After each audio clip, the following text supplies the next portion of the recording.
السلام علیکم ورحمۃ اللہ وبرکاتہ۔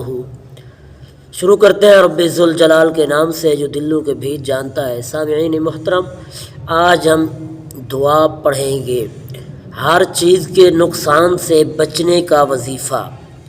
حضرت عثمان رضی اللہ عنہ روایت کرتے ہیں کہ رسول اللہ صلی اللہ علیہ وسلم نے فرمایا، جو شخص ہر صبح و شام 3 مرتبہ یہ پڑھے تو اسے کسی چیز سے نقصان نہ پہنچے گا۔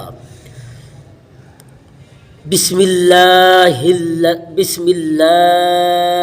الذی لا یضر مع اسمہ شیء فی الارض ولا فی السماء وهو السمیع العلیم۔ بسم اللہ الذی لا یضر مع اسمہ شیء فی الارض ولا فی السماء وهو السمیع العلیم۔